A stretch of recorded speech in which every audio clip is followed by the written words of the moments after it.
Hi hello నమస్తే welcome to my YouTube channel. కొంతకాలంగా మన ఛానల్లో వీడియోస్ అప్లోడ్ చేయడానికి కుదరలేదు. దానికి కొన్ని కారణాలు ఉన్నాయి. But let's hope next time నుంచి ఇది రిపీట్ కాదు. ఇంకా వీడియోలోకి వెళ్ళే ముందు మన సిఎస్కే టీం గురించి కొంచెం లాస్ట్ మ్యాచ్ గురించి ఒక అనాలిసిస్ చేసుకుందాం. మరీ ముఖ్యంగా సిఎస్కే టీం యొక్క బ్యాటింగ్ లాస్ట్ మ్యాచ్లో కొలాప్స్ అయింది. మరీ ముఖ్యంగా చాలా హోప్స్ పెట్టుకున్న సంజు శాంసన్తో పాటు కెప్టెన్ రుతురాజ్ గైక్వాడ్ కూడా చాలా నిరాశపరచడంతో సిఎస్కే టీం చాలా కష్టాల్లో పడిందని చెప్పాలి. మరీ ముఖ్యంగా సిఎస్కే టీం గెలవాలి అంటే వాళ్ళ కెప్టెన్ అయిన Ruturaj Gaikwad need to perform, he need to steal in the crease by the end అనేది మాత్రం అది చాలా ఖచ్చితంగా చెప్పుకోవాలి. మరీ ముఖ్యంగా మిడిల్ ఆర్డర్లో ఇన్ఎక్స్పీరియన్స్ కనపడుతుంది. దూబే ఉన్నా మాత్రం దూబే ఒక ఫినిషర్ కైండ్ ఆఫ్ రోల్ లాగా ప్లే చేస్తానికే కనిపిస్తున్నాడు సిఎస్కేకి. ఇంకా main part of the video, ఇంకా లాస్ట్ మ్యాచ్ ఓడిపోయిన తర్వాత సిఎస్కే టీం తమ హోమ్ గ్రౌండ్ అయిన చిదంబర స్టేడియంలోకి అడుగు పెట్టనుంది. మరీ ముఖ్యంగా ఈ యొక్క పిచ్ చూసుకుంటే బ్యాటింగ్ ఫ్రెండ్లీ అని చెప్పాలి. మరీ ముఖ్యంగా కొంతకాలంగా ఈ యొక్క పిచ్ బ్యాటింగ్కి చాలా అనుకూలిస్తుంది. ఇంకా లాస్ట్ మ్యాచ్ గెలిచి కింగ్స్ 11 పంజాబ్ మాత్రం చాలా ఊపు మీద వస్తున్నారనే చెప్పాలి. ఇంకా ఈ మ్యాచ్లో అసలు ఎలాంటి కాంటెస్ట్ ఉంది, అసలు ఎవరికి ఎక్కువ ఎడ్జ్ ఉందనేది క్లియర్ కట్గా తెలుసుకుందాం. మరీ ముఖ్యంగా అందరూ సిఎస్కే టీంని చాలా అండర్ ఎస్టిమేట్ చేస్తున్నారని చెప్పాలి. ఇంకా ఈ యొక్క మ్యాచ్లో సిఎస్కే టీంకి అసలు గెలిచే అవకాశాలు ఉన్నాయా, లేకపోతే డెవల్ బ్రేవిస్ ఈ మ్యాచ్లో అందుబాటులో ఉన్నాడా లేదా అనేది మొత్తం ప్లేయింగ్ 11తో పాటు ఈ యొక్క వీడియోలో అన్ని డిస్కస్ చేసుకుందాం. మరీ ముఖ్యంగా ఈ మ్యాచ్ 7:30కి స్టార్ట్ అవబోతుంది. లాస్ట్ ప్రీవియస్గా హెడ్ టు హెడ్ రికార్డ్ చూసుకుంటే మాత్రం 16-16గా గెలిచారు అవుట్ ఆఫ్ 32 గేమ్స్లో. లాస్ట్ ఫ్యూ ఇయర్స్గా పంజాబ్ కింగ్స్ మాత్రం చెన్నైపై కొంచెం అప్పర్ హ్యాండ్ సాధిస్తుందనే చెప్పాలి. మరీ ముఖ్యంగా ఈ యొక్క ఇరు జట్ల మధ్య ఎల్ క్లాసికో మ్యాచ్గా జరుగుతుంది. మనం ఎల్ క్లాసికో మ్యాచ్ అంటే ముంబై ఇండియన్స్ని మరి సిఎస్కేని లేకపోతే ఆర్సీబీ గురించి చెప్పినా వేస్టే. కానీ ఇంకా మనం ముంబైని చెన్నైని మనం కన్సిడర్ చేస్తాం. కాకపోతే దానికి మించిన ఎల్ క్లాసికో దెబ్బ మ్యాచ్ అంటే సిఎస్కే వర్సెస్ కింగ్స్ పంజాబ్ అని చెప్పాలి. ఇంకా ఈ యొక్క మ్యాచ్లో ఒక హెవీ లాస్ తర్వాత సిఎస్కే టీం తమ హోమ్ గ్రౌండ్లోకి వస్తుంది. పంజాబ్ కింగ్స్ మాత్రం చాలా confident after a huge win versus GT అనేది వస్తుంది. మూమెంటం మాత్రం క్లియర్ కట్గా పంజాబ్ కింగ్స్ ఉంది. కాకపోతే ఇక్కడ చెన్నై మాత్రం తమ హోమ్ గ్రౌండ్లో కంబ్యాక్ చేస్తారా లేదనేది చూసుకుందాం. మరీ ముఖ్యంగా చెన్నై యొక్క స్ట్రెంగ్త్ ఏంటి అంటే వాళ్ళ batting core Ruturaj Gaikwad plus Sanju శాంసన్తో ఒక మంచి ఓపెనింగ్ భాగస్వామ్యంలా కనిపిస్తుంది. కాకపోతే వీళ్ళకు వచ్చిన సమస్యల్లో ఏంటి అంటే ఒక ఇన్కన్సిస్టెన్సీ ఉంది. కాకపోతే నా యొక్క దృష్టిలో సంజు శాంసన్తో పాటు ఆయుష్ మాత్రే ఓపెన్ చేస్తే చాలా చక్కగా ఉంటుందని చెప్పుకోవచ్చు. ఎందుకంటే రుతురాజ్ గైక్వాడ్ కొంచెం టైం తీసుకొని మిడిల్ ఆర్డర్లో ఇన్ఎక్స్పీరియన్స్తో ఉంది కాబట్టి తాను ముందండి టీంని యొక్క స్కోర్ బోర్డ్ని కదిలిస్తే చాలా చక్కగా స్కోర్ బోర్డుపై రన్స్ వస్తాయని చెప్పాలి. ఇంకా మిడిల్ ఆర్డర్లో పవర్ హౌస్ అయిన శివం దుబే ఉన్నాడని చెప్పుకోవచ్చు. లాస్ట్ మ్యాచ్లో ఒక మంచి 6 హిట్ కొట్టిన తర్వాత మళ్ళీ హిట్కి వెళ్ళి అవుట్ అయ్యాడు. కాకపోతే ఈ యొక్క మ్యాచ్లో చాహల్ని ఎలా కౌంటర్ అటాక్ చేస్తాడనేది మరీ ముఖ్యంగా చూడాల్సిన అవసరం ఉంది.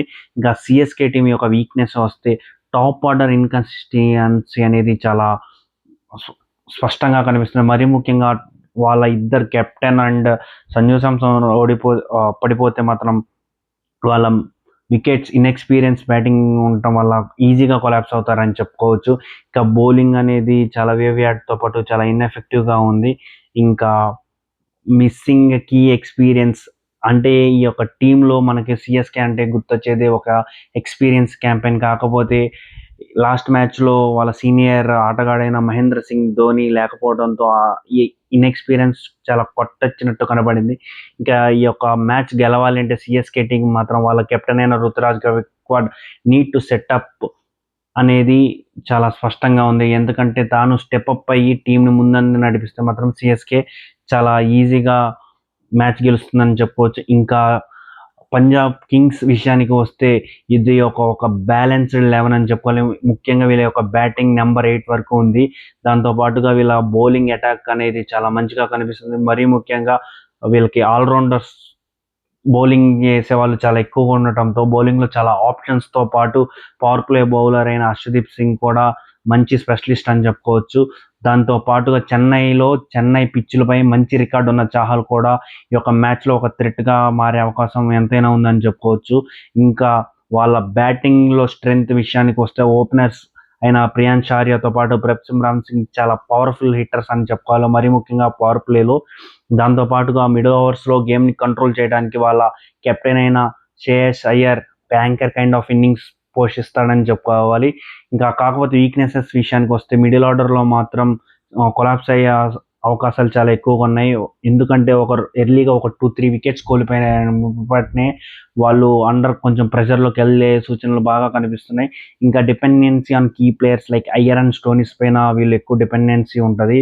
ఎందుకంటే ఈ యొక్క టీంలో స్టోనిస్తో పాటు అయ్యర్ ఒక మంచి ఎక్స్పీరియన్స్ క్యాండిడేట్స్ అని చెప్పాలి. ఇంకా ఈ యొక్క మ్యాచ్ గెలవాలి అంటే ఈ చెన్నై పిచ్పై యుజ్వేంద్ర చాహల్ ఎలాంటి బౌలింగ్ వేస్తాడనేది చూడాలి. మరీ ముఖ్యంగా సిఎస్కేలో చెన్నైలో ఒక మంచి రికార్డు ఉంది. అది ఎంతవరకు నిలబడితే ఆ యొక్క మ్యాచ్ డిసైడింగ్ ఫ్యాక్టర్ అని చెప్పాలి. మరీ ముఖ్యంగా కీ బ్యాటిల్స్ విషయానికి వస్తే పవర్ ప్లేలో సిఎస్కే బ్యాటింగ్ చేస్తున్నప్పుడు గైక్వాడ్ వర్సెస్ హర్షదీప్ అని చెప్పాలి. హర్షదీప్ మాత్రం గైక్వాడ్ని మల్టిపుల్ టైమ్స్ని అవుట్ చేశాడని చెప్పుకోవాలి. ఎర్లీ వికెట్ కానీ పడితే హ్యూజ్ బ్లో ఫర్ సిఎస్కే అని చెప్పుకోవాలి. ఇంకా సంజు శాంసన్ వర్సెస్ చాహల్ మిడిల్ ఓవర్స్లో సంజు శాంసన్కి మళ్ళీ చాహల్కి ఎలా అనేది చూడాలి. చాహల్ డామినేట్ చేశాడు, కొన్ని మ్యాచ్అప్స్ ద్వారా 5 డిస్మిసల్స్ చేశాడు ఇప్పటిదాకా సంజు శాంసన్ని. ఇక CSK spin versus Punjab Kings power hitters అని చెప్పుకోవాలి. మరీ ముఖ్యంగా నూర్ అహ్మద్ వర్సెస్ అగ్రెసివ్ ఓపెనర్స్తో పాటు గేమ్ చేంజింగ్ ఫేజ్ అని చెప్పాలి ఈ యొక్క మ్యాచ్లో. ఇక పిచ్ రిపోర్ట్కు వస్తే రీసెంట్ ట్రెండ్స్లో బ్యాటింగ్ ఫ్రెండ్లీ పిచ్గా మారింది, but spin still plays role in the middle overs అని చెప్పుకోవచ్చు. డ్యూ ఫ్యాక్టర్ అనేది చేజింగ్కి అడ్వాంటేజ్. ఇంకా toss win likely bowl first అని చెప్పుకోవచ్చు.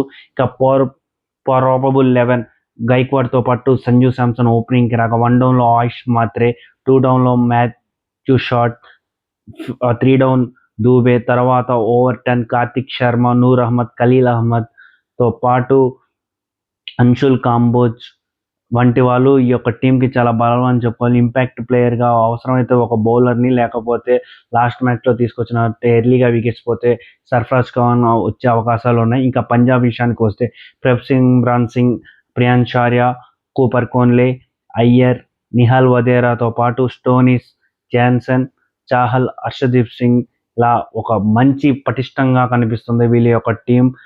ఇంకా ఎలా ఆడతారనే చూడాలి.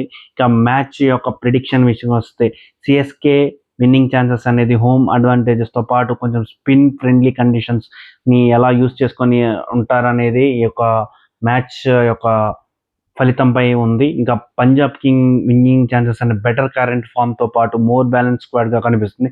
నాకైతే ఈ యొక్క మ్యాచ్లో హోమ్ అడ్వాంటేజ్ ఉన్నా కానీ పంజాబ్ కింగ్స్ ఈ యొక్క మ్యాచ్ని గెలిచే అవకాశాలు కనిపిస్తున్నాయి. ఈవెన్ ఐఎమ్ ఏ సిఎస్కే ఫ్యాన్గా చెప్తున్నాను, ఈ యొక్క మ్యాచ్లో పంజాబ్కి చాలా ఎడ్జ్ ఉందనే కనిపిస్తుంది. ఇంకా చపక్లో సిఎస్కే కంబ్యాక్ కోసం చూడాలి అంటే రేపు చెమటను మాత్రం ఊడ్చాల్సిన పని ఉంది మన సిఎస్కే వాళ్ళు. ఇంకా ఈ వీడియో కానీ మీకు నచ్చినట్లయితే లైక్, షేర్, సబ్స్క్రైబ్తో పాటు కింద ఉన్న బెల్ ఐకాన్ని క్లిక్ చేసి మమ్మల్ని మా వీడియోని ఎంకరేజ్ చేయండి.